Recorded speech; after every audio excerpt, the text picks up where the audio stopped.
guys, welcome back to another YouTube video. It's your tutor, Disha. Today we are working the CSEC Biology January 2021 paper.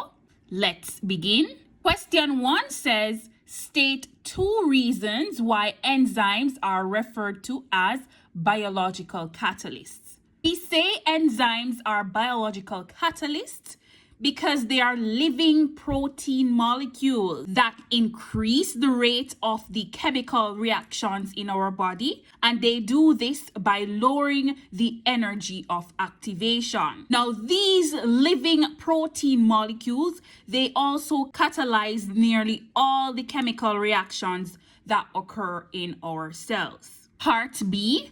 Figure 1 shows the results obtained from an investigation of the effect of pH on the action of the enzyme amylase.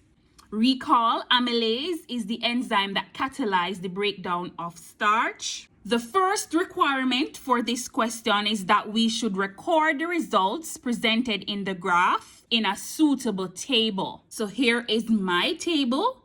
I have my title. Remember your titles for your science exams, guys. So in my table, I have the time taken for amylase to break down to starch in seconds at the varying pH shown here in the graph.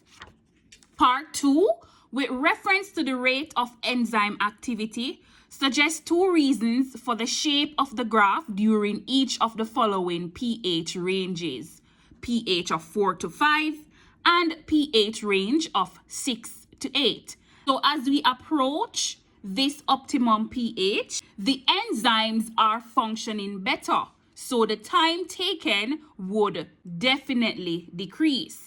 And as we move from 6 to 6.5 to 7 to 7.5 to 8, time taken for amylase to completely break down to starch increases. And then as we move from this optimal range for amylase function, the enzyme begins to change its shape. As you can see, the time is increasing. So amylase will become less effective for the breakdown of starch at increasing pH. Another reason for this is that there could be a fall in the substrate concentration. Next, we need to use the graph in figure 1 on page 4 to predict how many seconds it would take for amylase to completely break down starch at pH 5.5. At pH 5.5 here, is taking roughly about 28.5 seconds.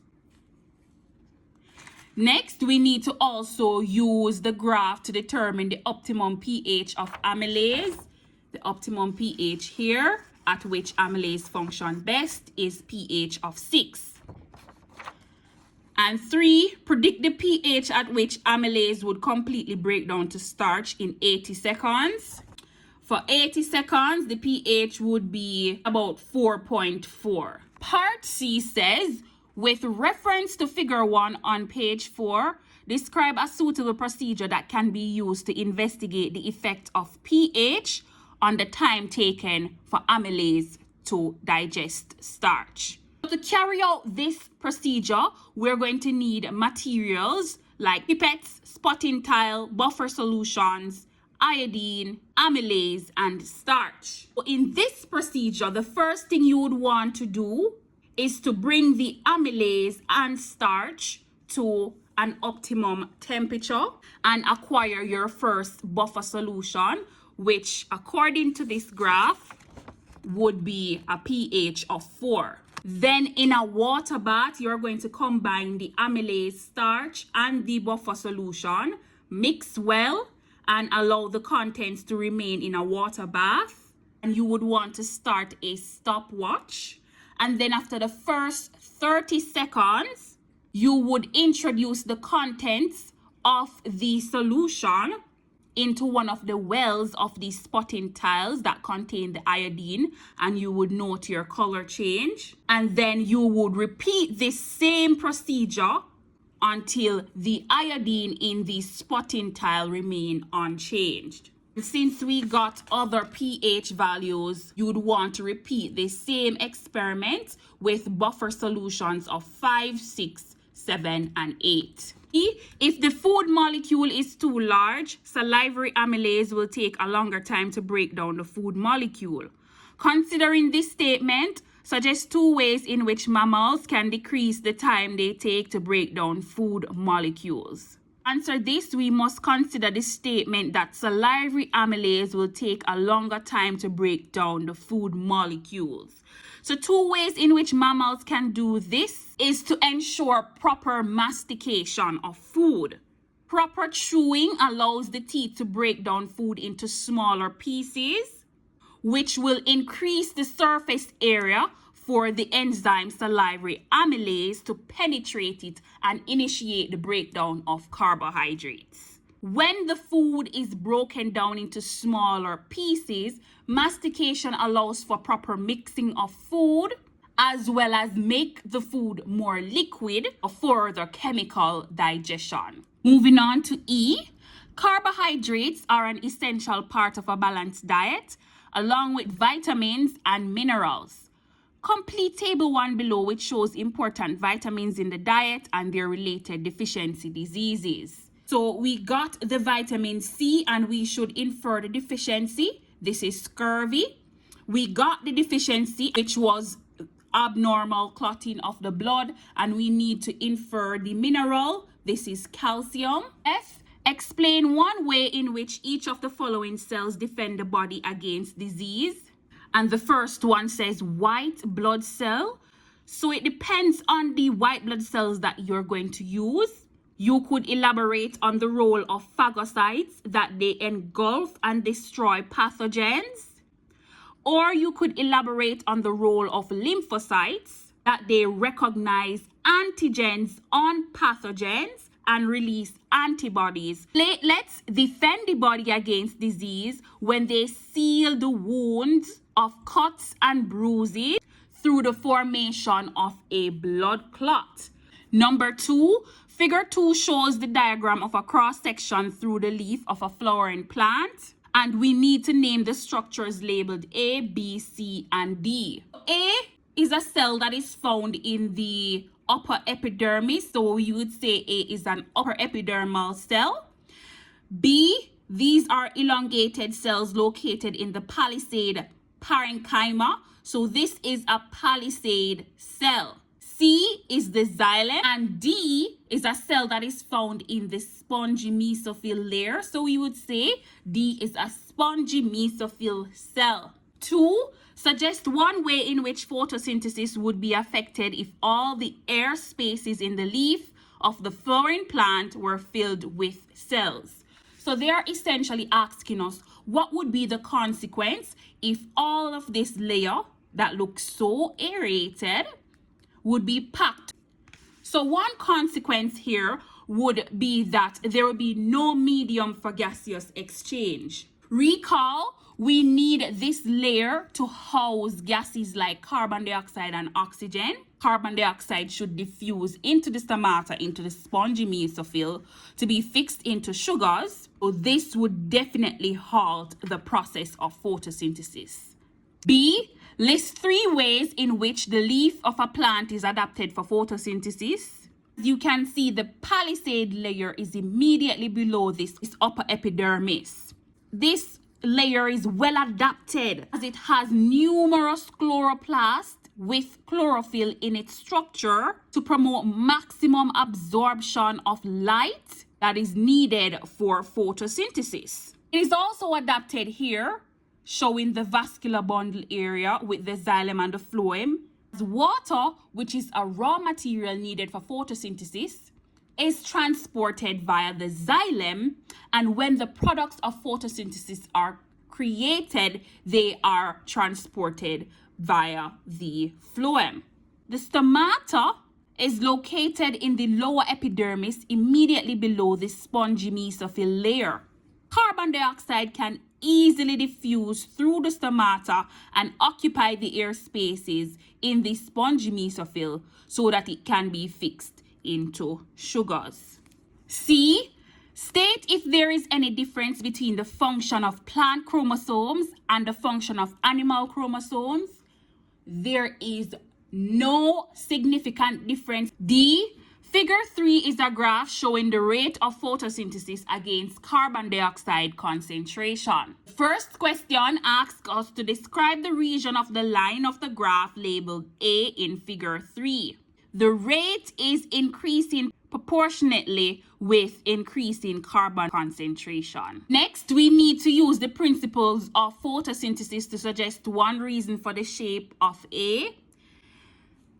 This is so because an increase in carbon dioxide concentration increases the rate at which carbon dioxide is fixed into sugars. 3, we need to describe the region of the line of the graph labeled A to B in figure 3. So again, repeating the proportionality between the rate of photosynthesis and the carbon dioxide concentration. However, at B, rate is halted due to the introduction of a limiting factor. E, despite the increase in the global concentrations of atmospheric carbon dioxide, there is no corresponding increase in the rate of photosynthesis in flowering plants.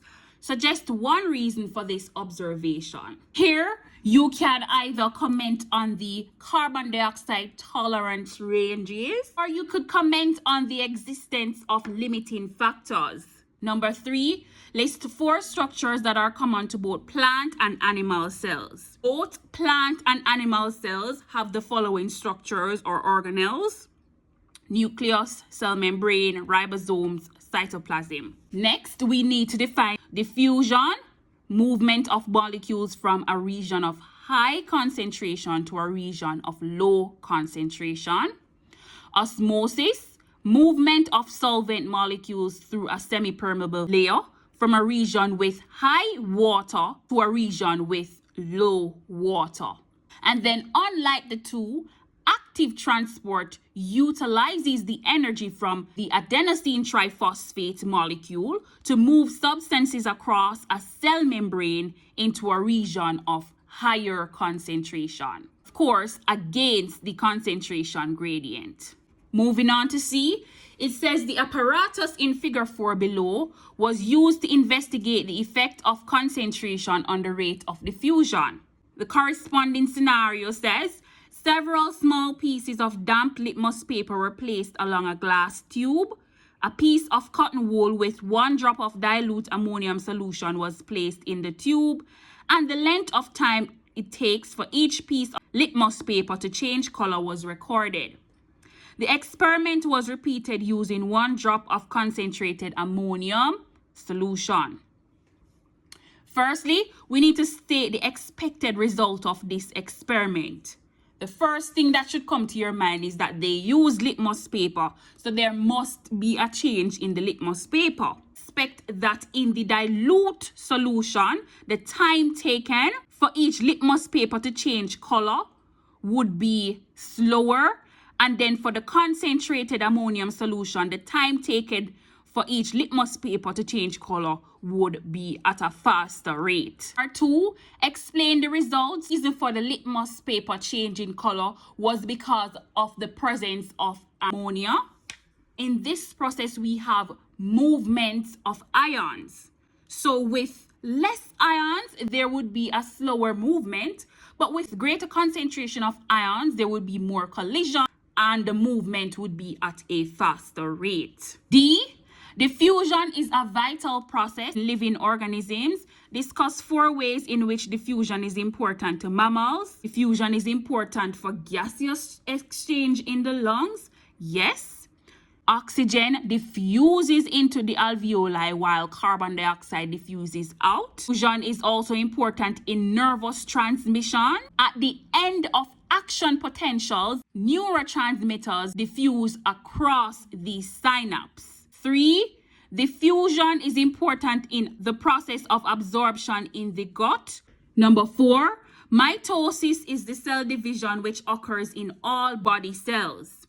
Sequentially describe the process of mitosis. This is worth 6 marks. The first thing you need to do is to define mitosis. Next, you need to correctly identify the sequence of events or phases that occur in mitosis. B, animal cloning farming practices ensure many benefits to farmers and consumers worldwide. According to the European Food Safety Authority in 2007, there is an increased frequency of health risks to animals involved in the cloning process. We need to state 2 advantages and 1 disadvantage of animal cloning.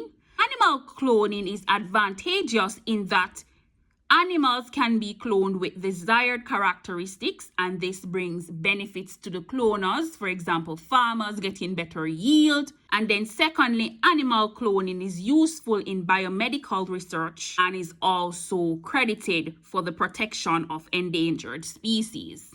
And 1 disadvantage of the process is that animal cloning is a very expensive procedure. Animal cloning is an important mitotic process for living organisms.